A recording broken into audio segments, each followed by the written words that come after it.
Recently, we've been seeing a lot of push from the UN and the far left in USA against global warming.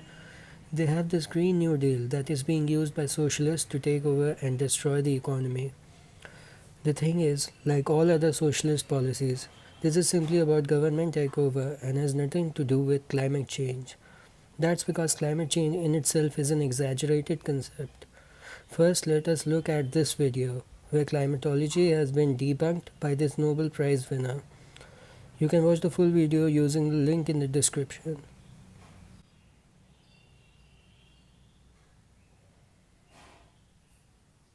Somebody says to me, you have no business dealing with the global warming because you're not a climatologist, but neither is Al Gore. So that's it. And Pochari, who's a railroad engineer. These two people got the Nobel Prize in peace because of this figure here. And I am ashamed of the Norwegian government who did that. This is almost as bad a peace prize, and when Obama got the peace prize, rather he got elected. So the Peace Prize is a difficult thing to do right, I think. Now, what is this curve here? They're very famous because they made this curve famous.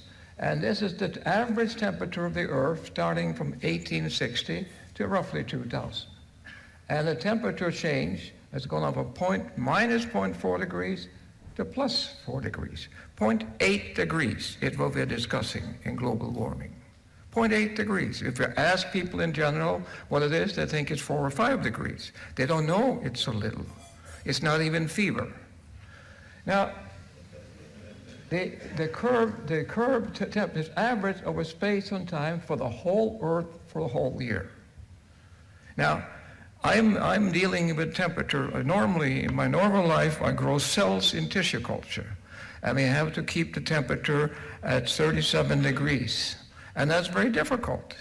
But the Earth has kept the temperature in 150 years in 0.8 degrees. But I don't believe anybody can measure that. It's impossible to measure that. And because in 1880, the thermometers were placed various places. In 1900, they were moved. In 1950, they were moved. In 2000, they were moved. How can you figure the average temperature on the Earth? I don't think that's possible. If I gave 10 people the job of measuring the average temperature in this room, you will get 10 different answers. Okay, so what he means is that the data that they use is fabricated.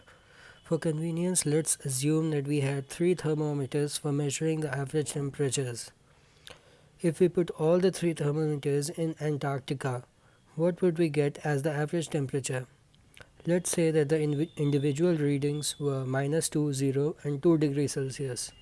The average temperature would be 0. If you put 3 thermometers in Sahara desert, the average temperature would be around 50 degrees Celsius. So you can choose the places that you desire in order to get your desired average temperature. The fact that average temperature at places at which those scientists have chosen has increased by 1 degree Celsius is well within the margin of error. If they had chosen different places, the average temperature might as well have reduced by 1 degree Celsius. So the Nobel Prize that Al Gore received was basically due to inclusivity and liberalism in science. Remember, these days merit is the last thing that they look at. Next, I want to draw your attention to the closest you can get to a good argument for global warming. I've collected the data from here. You can check the link in the description. So the Antarctic ice core shows that the concentration of CO2 was stable over the last millennium until the early 19th century. It then started to rise, and its concentration is now nearly 40% higher than it was before the Industrial Revolution. Let's assume for a moment that this is correct. I'll debunk that later. Other measurements, example isotopic data, confirm that the increase must be due to emissions of CO2 from fossil fuel usage and deforestation. So here they are, losers trying to abuse the mathematical tools at their disposal to try and somehow get a Nobel Prize and bring about change. But sure, you could plant a few trees and make the environment cleaner for yourself, because plants inhale carbon dioxide and exhale oxygen. The increase in level of methane is attributed to increase in emission from sources such as rice fields, ruminant animals, and landfills. Yeah, so now you know the things that you need to stop doing. For example, eating food, drinking milk, etc. By the way, no cheese for overweight feminists. So now they can't really protest against fat shaming. So sad. Now on to some serious stuff. We know that the earth goes through glacial and interglacial periods. Glacial periods are the colder periods when you have things like ice age. Then you have warmer interglacial periods like the one we are in right now. So the fact is that if at all we are heading towards an ice age, even if the temperature increases in between, you can't really attribute it all to human beings, and here's why. Have a look at this graph.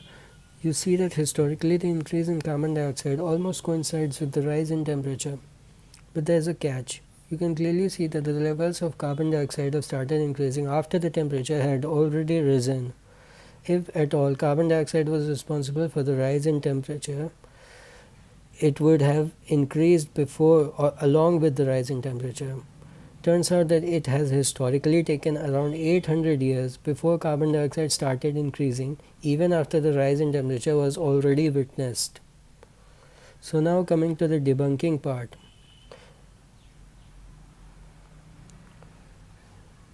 Remember how 40% increase in carbon dioxide was leading to global warming? Their argument now is that although carbon dioxide has always increased after the rise in temperature in the past, it is now happening at the same time. Therefore, they are interrelated. You can already see how weak the argument is. It's as if you plotted a graph of the employment in USA against the height of grass in your lawn. You would be saying that although the height of grass has historically had nothing to do with jobs in USA, right now the number of jobs in USA is increasing with the height of grass in my lawn. Therefore, we must grow taller grass to ensure more jobs. In fact, if you combine the historical data according to their way of data-driven interpretations, it suggests that rising temperature is responsible for increase in carbon dioxide, and their own version of data that increase in carbon dioxide results in increasing temperature, you would get an upward spiraling loop. It would mean that the temperature would always keep increasing once it started to do so, because once the temperature has increased, it would mean that the amount of carbon dioxide would also increase, which would again lead to even further increase in temperature, and so on. The temperature would never decrease. Do you see that? No. The temperature also decreases during winters. The truth is that the temperature depends on a lot of other factors, like the distance of Earth from the Sun while orbiting around it. It also depends on the tilt of the axis. That's how you get seasons. It also depends on solar activity. In fact, currently the Sun is going through a period of reduced solar activity, which is why ice caps in Greenland are reforming instead of melting, unlike what scientists have been telling you.